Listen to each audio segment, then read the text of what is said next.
Okay, so yesterday, as I was going through getting ready to transfer these videos, I realized that my mic had shut off at some point during the lecture. I think it was fairly early, and so it stopped recording where we were working on the color code for the resistors for the second half of class. So one thing too is I'm going to try and keep an eye on, and if you guys would too, hopefully this stays up there.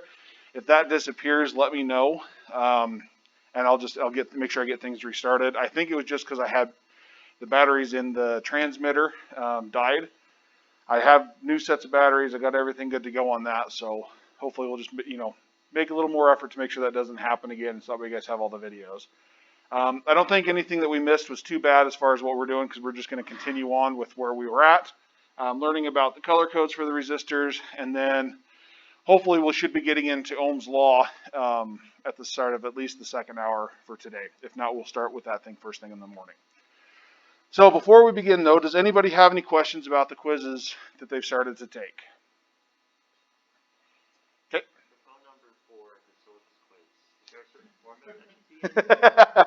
So this was kind of in there just to see how much people were paying attention. What I'm looking for is my office number. So that way you guys know where to find me. So I am in office number 306.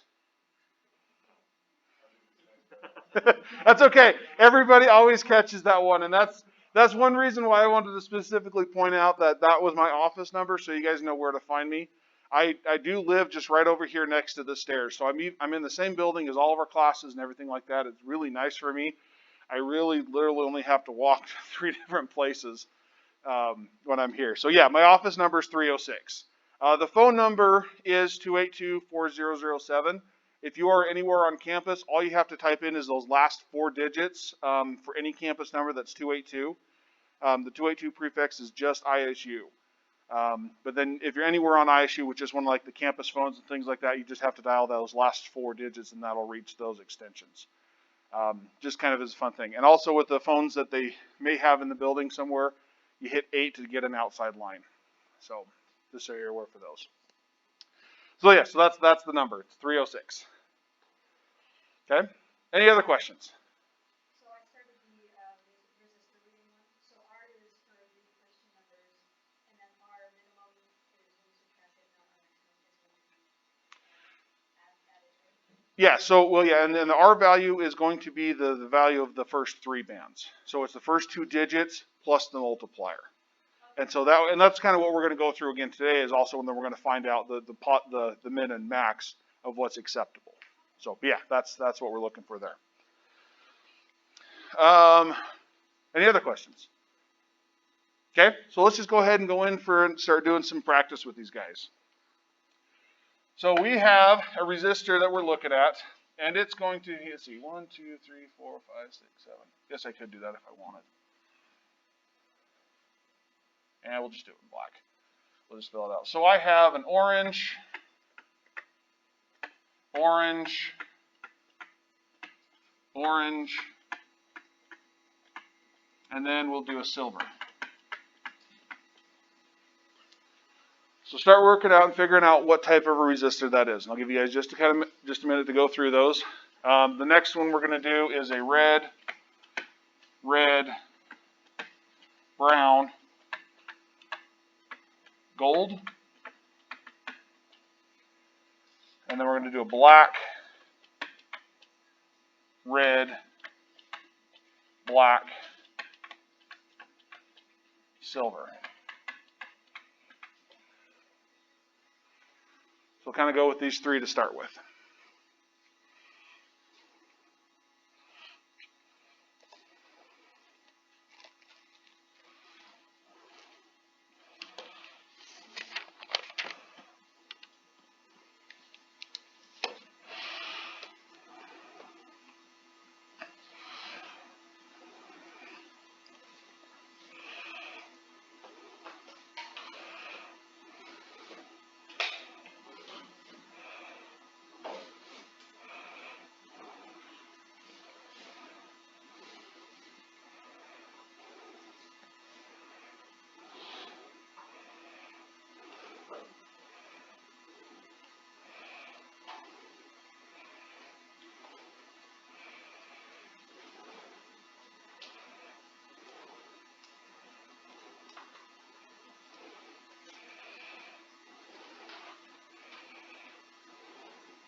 All right.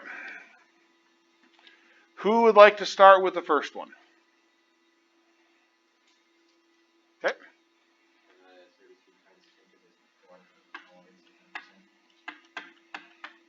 Times 10 to the third. You're good. Okay. So what does that come out to be? How many ohms are we looking at? 33,000 ohms. So we can have that as 33,000.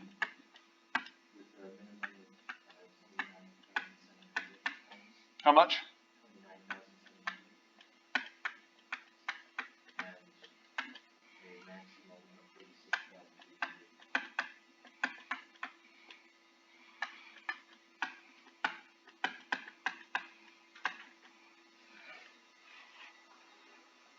Okay.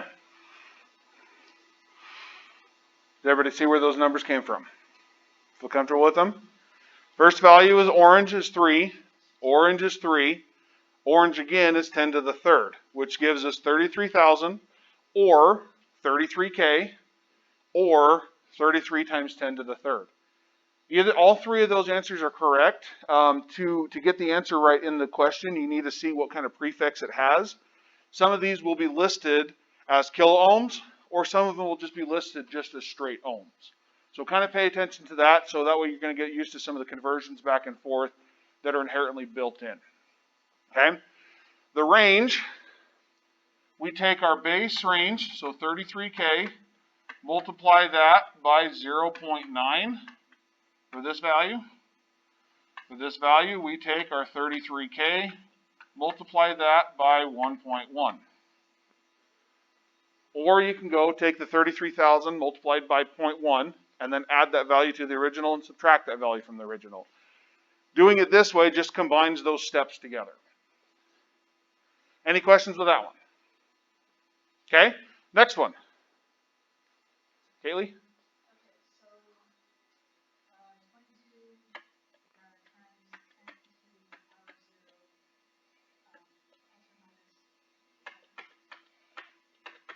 Okay, now what value is brown? 1, not 0. Okay?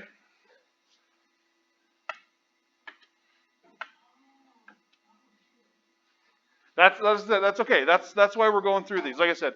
And that's why I wrote this out here for you guys, so you can have a cheat sheet for it. Like I said, you can have that one sheet that's on Moodle. I'd get a copy of it printed out and at least tucked into your notebook. That way you can see it all the time. If you are unable to get it printed out in color, if that would help, please let me know. I can get you a copy of that as well. I can't do it right now, but when I get back to my office, I can definitely print you guys off a copy of that if you'd like a color one. Okay, so with that we have 22 times 10 to the first, which gives us a total value of what? 220.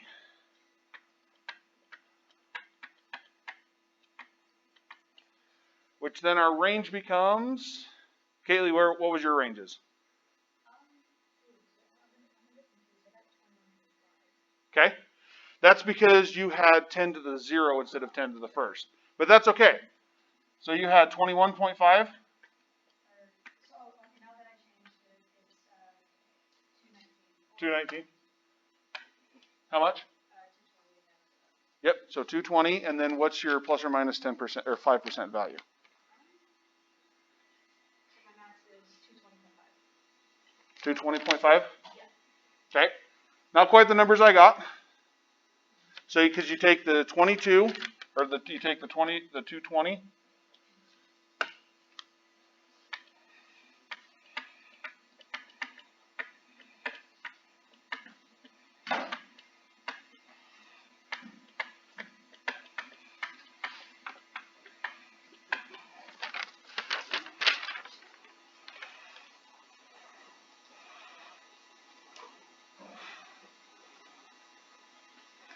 So what is 5% of 220?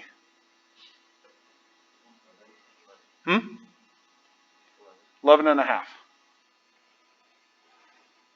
Because 10% is 22, cut that in half, yeah, so you're 11, the value of 11. So this is going to go down by 11 and up by 11. You see where the value is coming from? Okay. So we end up with 209 to 231.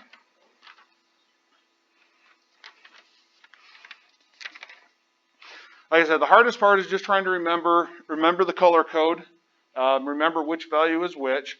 That's what, as I said, that's one reason why I wrote it up here as well. Don't feel bad if you don't get it right. A lot of times I get them incorrect sometimes when I'm writing them on the board too. So, yes. 20.9. So you're taking your what are you taking? 220 times 0.095. So that should be off of the 220. Yeah, 0.095. If we should be 0.95. So you're taking 9.5%. Because remember, in decimals, 100% is equal to 1.0. 90% is equal to 0.9. 2 decimal places when we go back and forth. Does that make sense?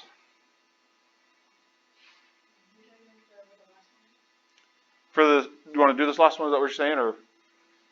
Yeah. Okay, yeah, we'll get there. This is just kind of remember for a point of reference. 100%, you're going to multiply something by 1. 90%, you're going to multiply it by 0.9. Okay, last one. Who wants to give that one a whirl? Max? So I got 2 times 10 to the 0.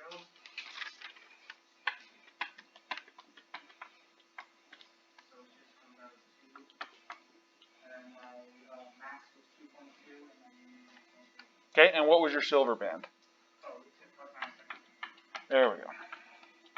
And then what did you say they were? My max was 2.2, and then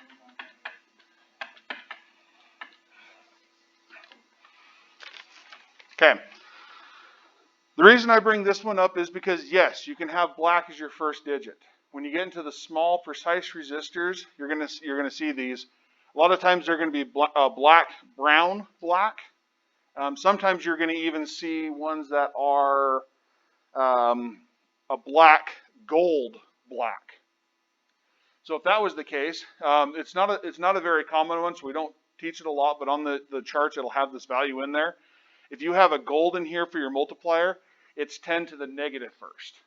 So it starts going backwards, it makes it even smaller.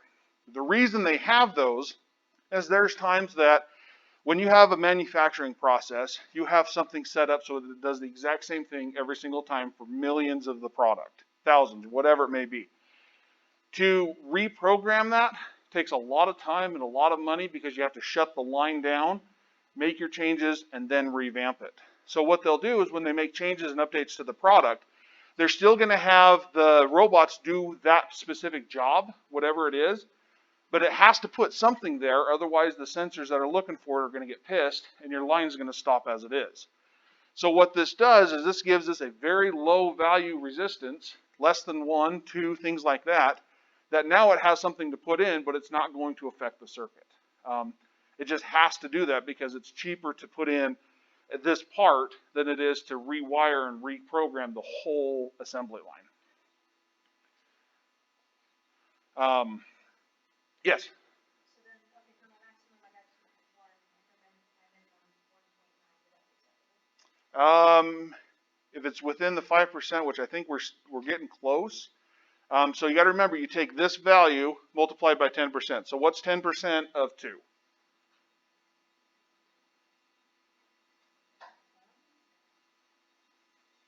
0.2. So 10% are really easy to do because all you have to do is move the decimal place 1 spot to the left. And then that, for me, this is where I base everything off of because that's a real quick number you can get. And then if it's like a 5, then you just cut that value in half. So I think were you doing 2% of the total or? So I just did 2 minus 10, and then I put the percentage symbol, but then I also tried with 110, and I got the same answer. So when you're adding and subtracting, you don't want to necessarily add and subtract percents because what you're going to be doing is, remember, order of operations. So if you take 2 plus 10%, what you're doing is you're saying 0.1 times 1. Because remember order of operations. This percent is just saying 10% of what? If you don't put anything in, it assumes you're meeting a 1. So in this case, you're adding 2 plus 0.1. Whereas you should be doing the 2 multiplied by either your 0.9 or your 1.1.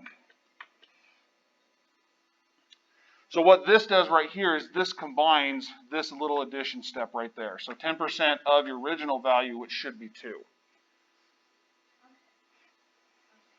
That makes sense?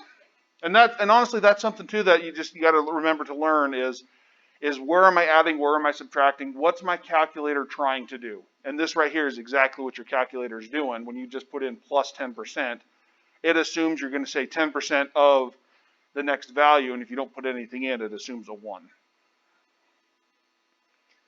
Calculators are very powerful, but they can be very dumb sometimes because they only do what their programming says to do. And other times you're thinking, I want this answer, why aren't you giving it to me? Does that make more sense though? Okay. Everybody feeling good with these? Okay, should we try and do a couple more?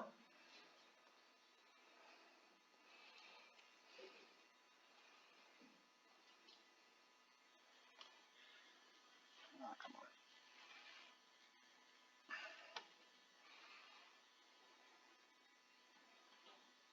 come on.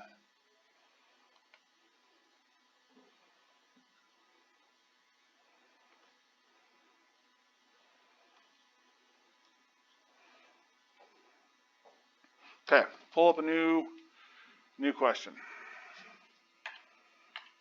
Hopefully this shows up on my screen. Okay, so we have the resistor with a color code of yellow, orange, black, silver. Nope, that's not showing up on mine. That's okay. So we need to find what's the value of the resistor, what's our minimum and our maximum values.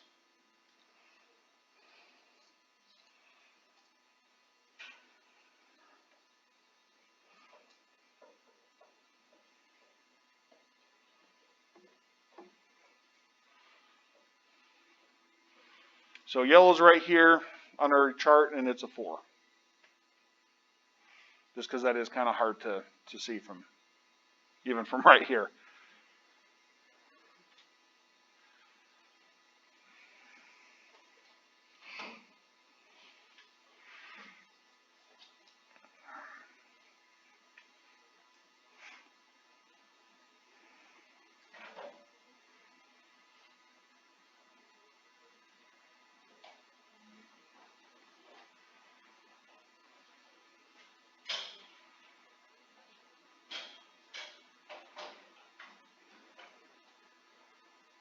Okay, who wants to tell us for this? Okay.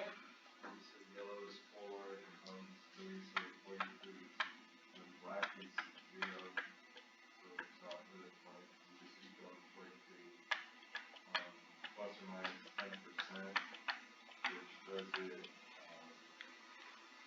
38.7 or 47.3. And how much? 47.3. Okay, so we're adding 4.7, 4.3 for each of these. Did I flip those?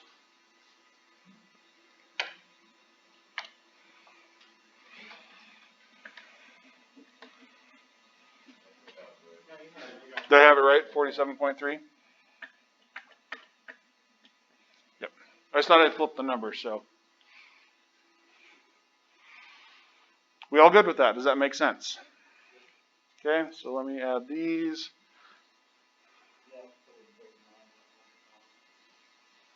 39? Okay, I will change that because it should be. Did it? Yeah. Okay. That's the maximum. Maybe that's why, because you might have flipped the numbers.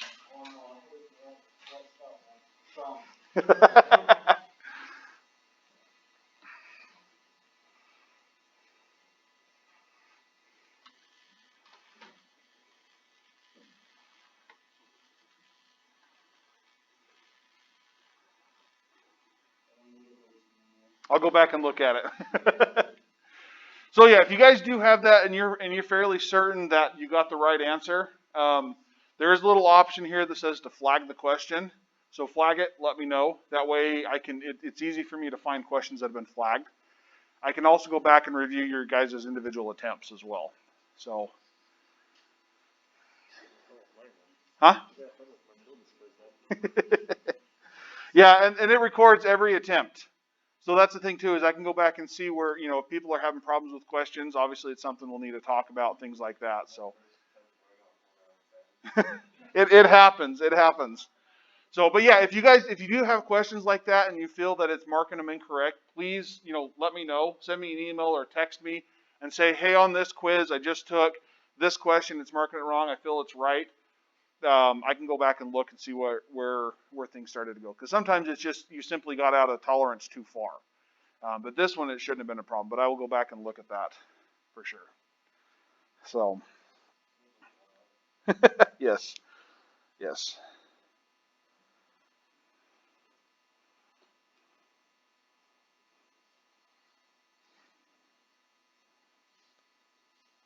It's not infallible. I'm not infallible. We do its best, and a lot of these are set up with tolerances already built in. So, all right, let's do another one.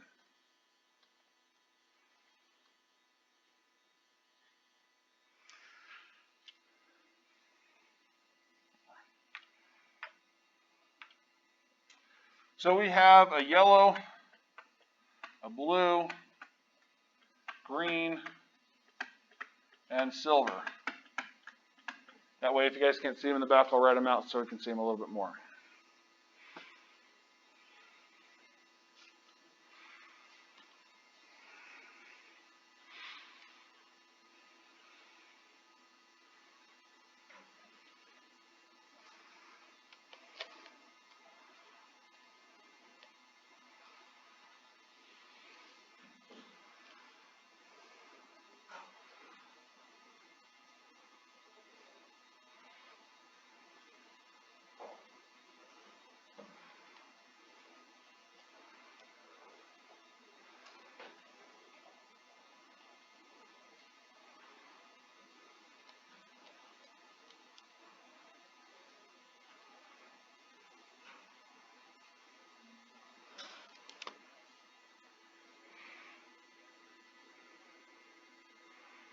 Okay, who wants to attempt that one? Whoever. Go for it.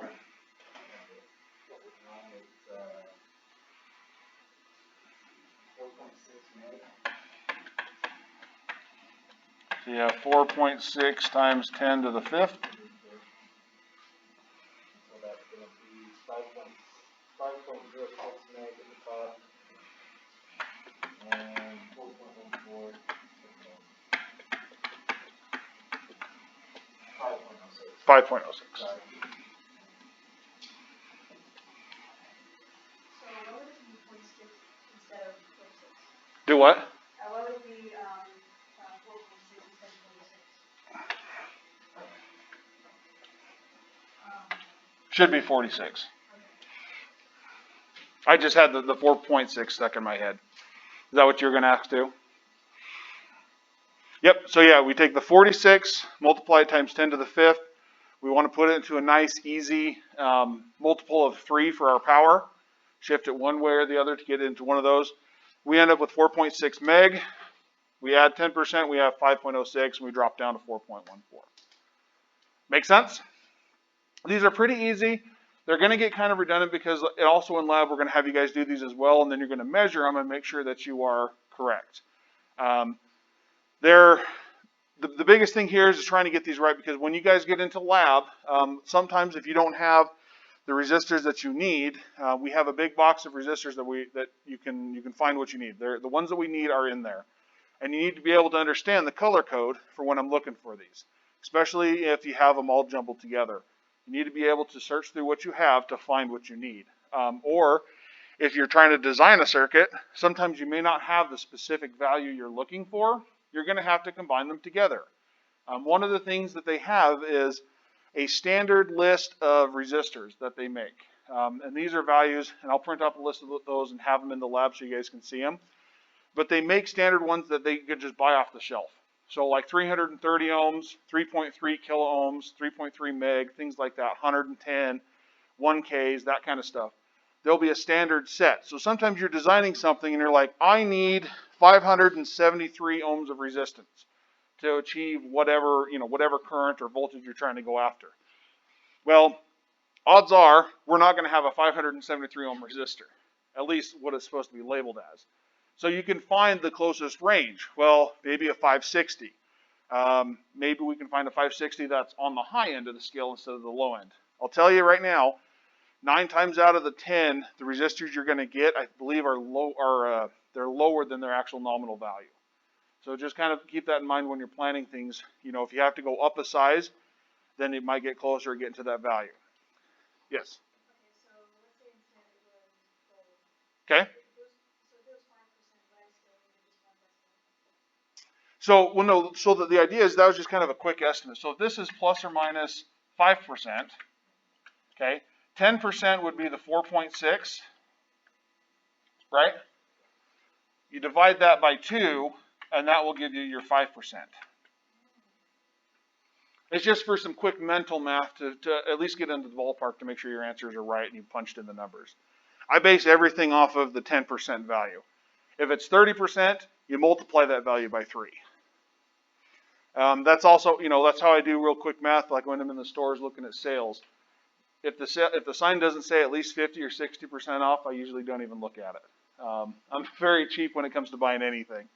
And like I said, that's a real quick, you can just kind of a habit to get in, base everything off of your 10%, and then you multiply it from there. So that would end up being 2.3 meg that you would go up and down instead of the 4.6. Okay, is everybody feeling comfortable with these? At least for now? Okay.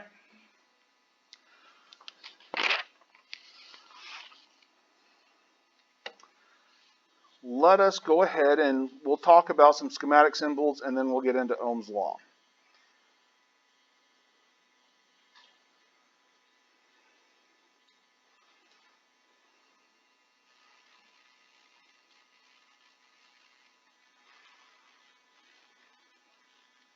Okay. These are a lot of the common symbols that you're going to see, especially when I'm drawing them. That's why I drew them up there, because you're going to have to interpret my scribbles. The two that you kind of have to be careful of, that I have to be careful of, is when we go in between resistors and inductors. Sometimes my points start looking like squiggles. And the idea was I just wanted to give you guys an example of what they are. So resistors, DC power supplies, grounds, reference ground either way, signal grounds, any of those. This is what we're going to be using for the first few weeks of DC. We're going to be talking about Ohm's law. We're going to get into series circuits with resistors. We're going to get into parallel circuits. Then we're going to get into series parallel circuits. Then we'll talk about some different methods to understanding these circuits. And then week 5, I believe, we're going to start introducing capacitors. Then we're going to introduce diodes. Then we're going to introduce inductors. Okay? And then by that time, it's the end of the DC period, and then we're going to be moving into AC. So just kind of an idea for what we're going to be using when we draw schematics. Earth ground is important, especially in electrical, like in actual electrical work. So if you're wiring a house or if you're wiring cars, things like that, you have to have the earth ground. Okay, this is a safety feature. The ceramic capacitor is a capacitor that has a little, basically it's flat, it's either ceramic or mica or different materials. They do not have a polarity. Just like resistors, there's no polarity in a resistors. You can plug them in either way and they're going to work the same. Ceramic capacitors, you can plug them in either way, it's not going to matter. You put in an electrolytic capacitor, it has a polarity. It has a positive side and a negative side. If you put them in backwards, it's probably going to blow. And then it makes a big mess. These are the ones that you're going to find that look like little cylinders and that have little can housings. The bigger the capacitor, sometimes you get the bigger the explosion. Sometimes it just punches a hole through the side and then just sends out tons of smoke. You would think that giant capacitors would really explode. They're hard to get them to actually explode. It's cool when they do. It's a huge mess. Inductors, those are basically coils of wire. They're going to react to magnetic fields and create magnetic fields. Diodes are control devices that only let current flow one direction. Unless you get so much current, then it'll actually start allowing it to go through. Zener diodes are diodes that are used to regulate power. They have a specific voltage drop, and they're designed in such a way to give you a very specific voltage drop every single time you use it. They're really come in handy. These come in all sorts of flavors. The Schottky diode is a fast switching diode. It doesn't take as much. It's designed to be faster than the regular diode, so you'll use them in switching power supplies, things where the signal's going to be switching back and forth, digital applications, computer logic, that kind of stuff. Light emitting diodes, LEDs. We use those a lot because they are very good indicator devices. And you put them in, and so when they turn on, they're going to actually emit light. Depending on the color of diode is dependent on the voltage drop. So you can calculate how much voltage you need, and you can set these up. So higher voltages are going to turn on a higher color. So you don't have to program or design circuits to show certain voltages. You just put an array of LEDs in line. The higher the voltage, the more colors will light up. A lamp. It's like a flashlight or something like that. It's basically a coil of wire that emits light as the electrons pass through it. If you have a current source, so a lot of times we're going to be dealing with things that's a constant voltage source. You can have either a constant current source or a constant voltage source like a DC supply or a current source. It will, basically the difference is the voltage source will do whatever it needs to do to send out the current to maintain that voltage. The current source is going to change its voltage to whatever it needs to be to maintain a certain and specific current. These are a little harder to build and a lot more expensive, but for certain applications, the current is what's important, more so than the voltage drops. Your voltmeter, current meter, resistance meter, basically whatever you're going to use as a meter, you put it into a circle to indicate that. You can also put your polarity tags on them as well to see where you're measuring to and from. An output is just simply a tag with a circle on it. We'll be using that a little bit more once we get into some of the circuit analysis and network theorems and things like that. Basically, it just shows you where do you want your output to be, because if you don't indicate it, you could really measure in one of hundreds of different places. A potentiometer is a variable resistor, which we will get into a little bit, I believe, next week. Instead of having a fixed value, you can change it to whatever you need it to be. A rheostat, and then the difference between a rheostat and a potentiometer, they both do the same thing, but a potentiometer gives you two options for resistances. A rheostat, it only gives you one option. So you can change it and have just that value, or in this one you can have two different values that are the total of the whole thing. And we'll show you guys a little bit more about those here in a week or so. Transistors, there's two different types. There's an NPN or a PNP. That is just simply polarities. How does the current have to flow through this device to get it to work? And the cool thing is transistors is one way to think of them. It's two diodes connected together with a little bit of control mechanisms in between them. They're really simple. We will not get into transistors this semester. That's second semester. MOSFETs, they work as the same as a transistor, and a transistor basically can be used as a switch. These are current controlled switches. These are voltage controlled switches. That's the big difference. Relays. This is kind of a crappy drawing. It was a really small space I was trying to draw it in. But basically what it is, you have a coil of wire that you run a signal through. When it generates this signal, it magnetizes a piece of metal that's in there and bends the switch, literally, physically bends the switch one direction or the other. So you can run a signal through here. It's going to activate it. Switch is going to make contact going one direction. When there's no current, it's going to release it and allow a different path for current to flow. They're actually really cool. This is a symbol for a fuse. You guys get used to those because you're going to pop a bunch of those. Guarantee it. This is designed in line to be a safety device to keep the rest of your circuit from blowing up on you. This fuse should blow before your circuit components do. Circuit breakers are big ones. Those are what we have in the wall. I'm sure you guys have heard or have had a circuit breaker pop in your house. Basically what happens if you use too much current, the circuit breaker actually senses it and opens itself to protect you and protect, the things around you. If you pop a circuit breaker, you've done something horribly wrong. I'll be honest. Some of the ones we have are, like in your house, you're going to have 10, 15, 20 amp breakers. Sometimes you have 100 amp breakers, like if you go into a furnace. If you pop the 100 amp breaker, you're probably going to lose something. A finger, an arm, your tools, that kind of stuff. And then the last one we're going to use is an AC signal. So it's similar to the voltage source, the current source, but we use the sine wave to indicate that it's an AC source. Obviously, you guys are, kind of quickly going through these. You looked at them into your lab, but this is just, again, a list of the very common ones that we're going to use between first, second, and even getting into third semester. Third semester, they get into digital.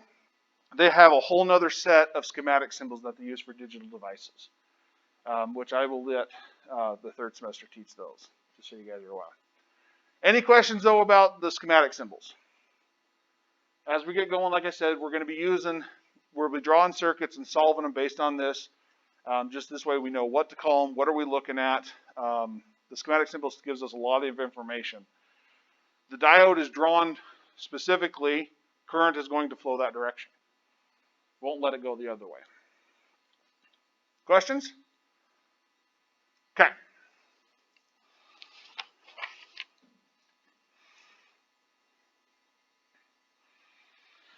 Now, let's get into the meat of electronics.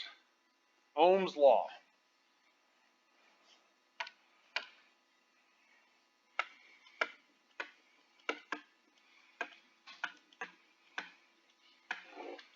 Like I said, this is the heart and soul of electronics. Without Ohm's law, nothing works. Okay? And this has been proven time and time and time again that this does work, hence why it's a law, not necessarily a theory. When it was first published, it was a theory. And Ohm, George Simon Ohm, was the one who discovered this, actually was mocked and made fun of for this. Just as most of the great inventors were, because he was thinking outside of the normal parameters of what everybody thought. This is what happens. And he's like, no, this is what happens. And he was actually run out of a couple of institutions he was teaching at. So, Ohm's law is old.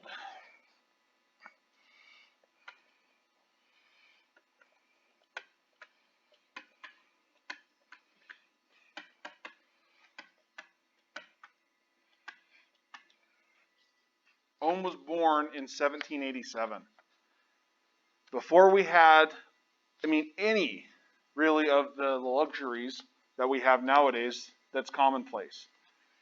He was sitting in his lab doing experiments with current, was pretty much where he started with.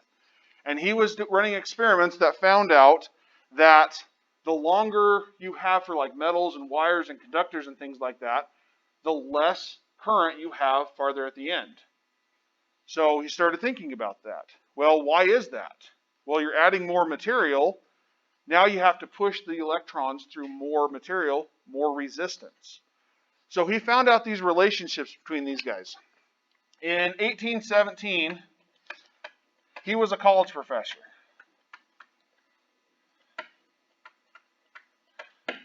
And this is where he did experiments.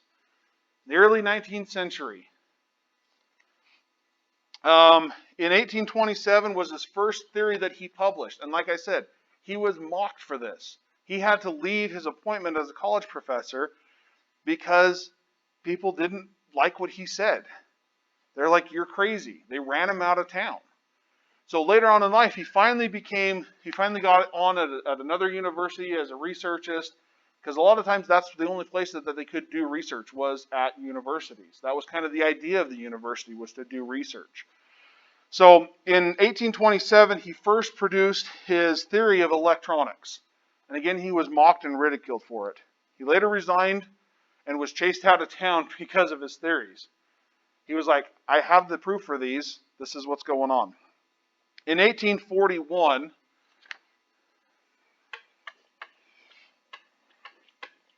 This was the first book published by him.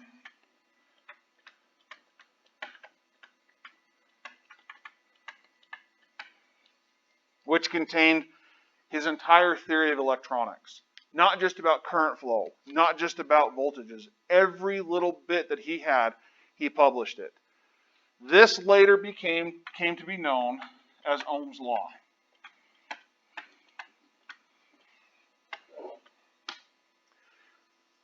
Now, with Ohm's law, he found a couple of very important key details. The relationships of these guys is as follows.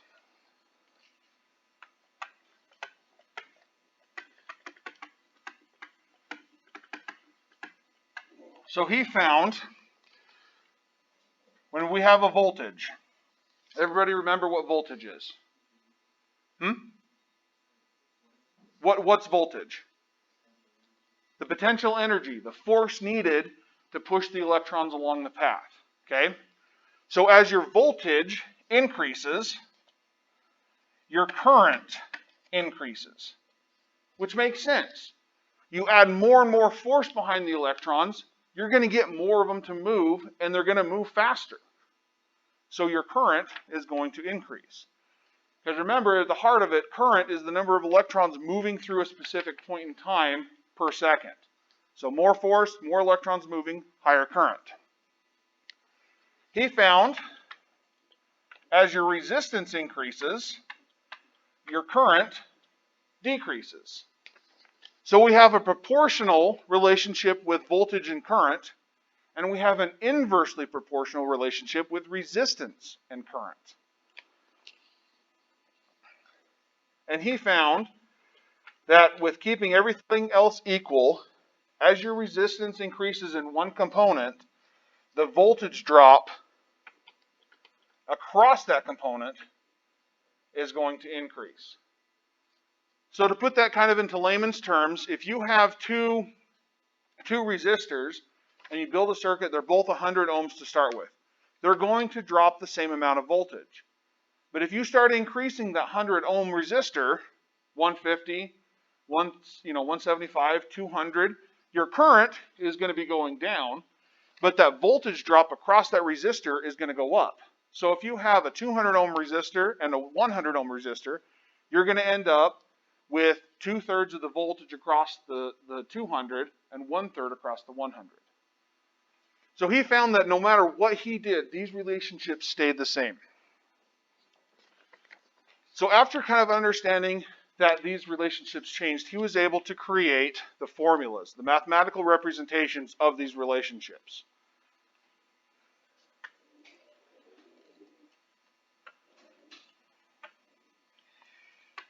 Voltage, current, and resistance.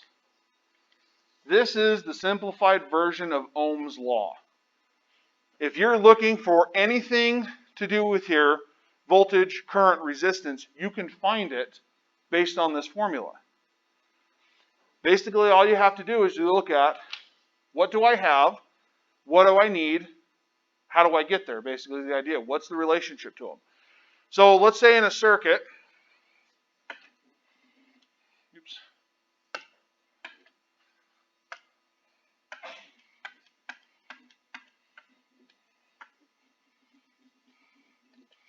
we have, let's say 10 volts, we have 1 ohm.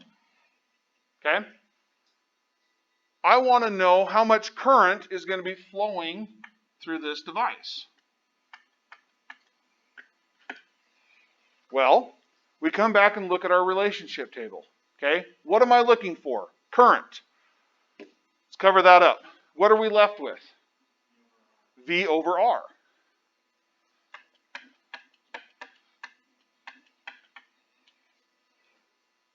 You take your voltage divided by your resistance will give you the amount of current. So in this case, we have 10 volts divided by 1 ohm.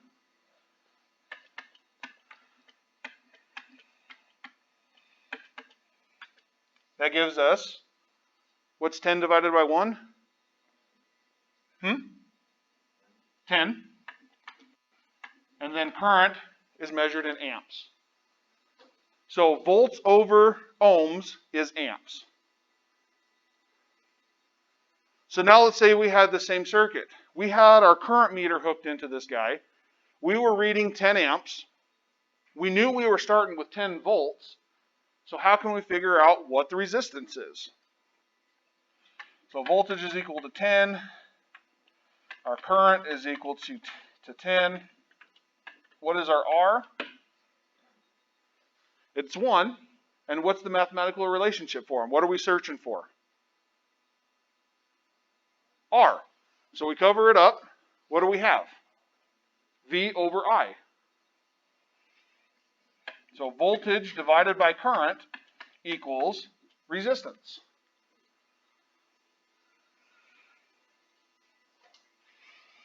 So we end up with 10 volts divided by 10 amps gives us 1 ohm. Does that make sense? This is, like I said, this is the base formula to ingrain in your heads. I mean, this thing needs to be carved, engraved, tattooed, stenciled, branded, whatever it needs to be into your brain. This is the core of what electronics is. Everything is going to be based off some permutation of this formula. Okay? And then the last thing we have, so let's say we know the resistance value, we know the current. How do we find the voltage? Again, covered up. I times R. So we have an R is equal to 1. Our current is equal to 10 amps. Voltage is equal to I times R.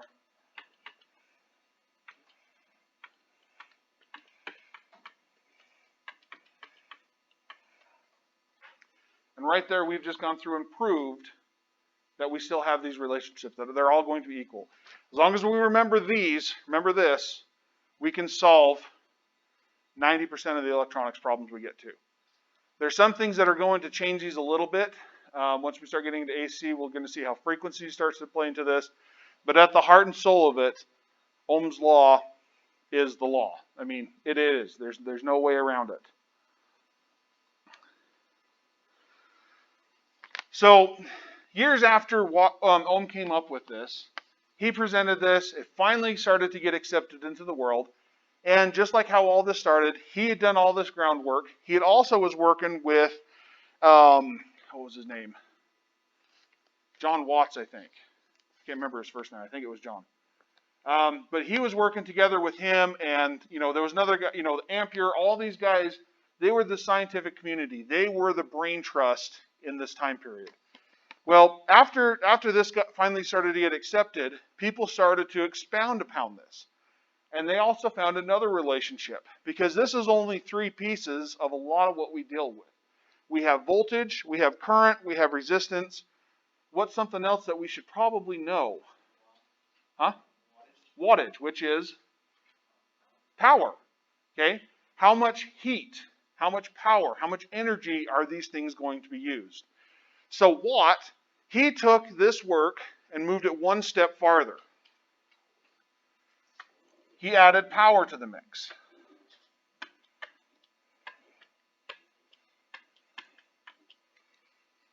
And he developed what is known as Watt's law, which is based upon Ohm's law.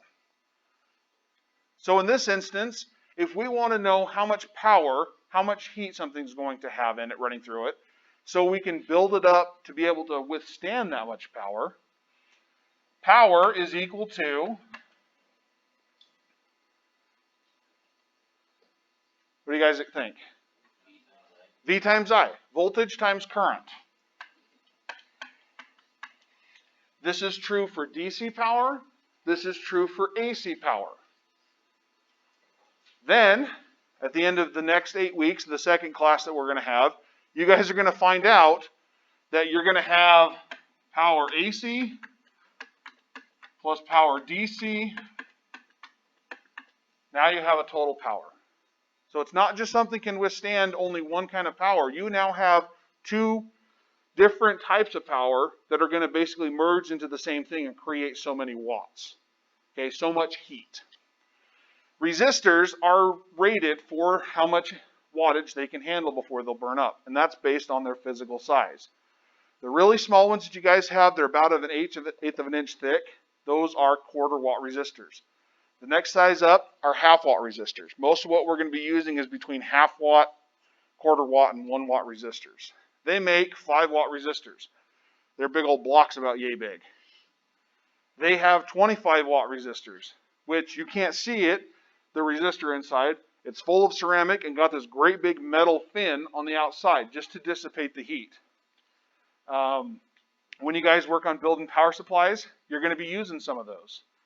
And you're probably going to burn something up. Because at one of these resistors, you're going to be having, you could have upwards of 35 watts sitting on this one resistor. And it's going to get hot. You will smell the heat coming off of this thing. Which is weird, but there's some things that you can smell when they're getting hot. So, be aware of that too. If you start to smell kind of an ozone-y smell, it's really hard to describe, but once you smell it, you'll know what it is. Pay attention, because you probably have a component that's about ready to burst into flames. It happens. Okay? So, how do we find voltage? P over I. Power divided by current gives you voltage. And current? Power over voltage. Okay? One of the cool things that we can do is we can also translate these back and forth and find out resistance values because of these. Okay? We're not going to go into too much depth with these, but they are around. So you have volts is equal to I times R. You've got Watt's law, which is power over voltage times current. So let's say you have a measurement. You have power. You have voltage. You want to know how much resistance is there. There's ways you can do this. You can look in here. Okay, so this one obviously doesn't have an R, so we've got to get an R somewhere. Well, what can we do to swap in and out with this thing? You could solve for your currents. Okay? So in this case, if we solve for this current, we know what this current is going to be equal to, right? So current is equal to voltage over resistance.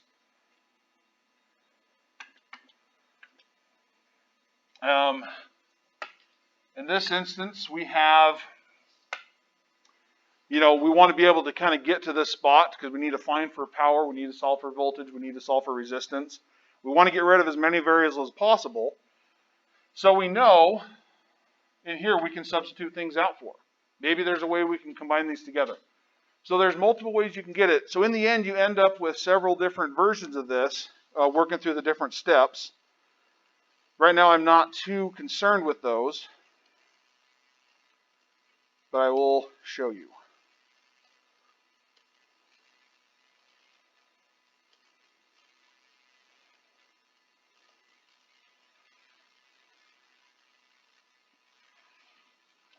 Up here.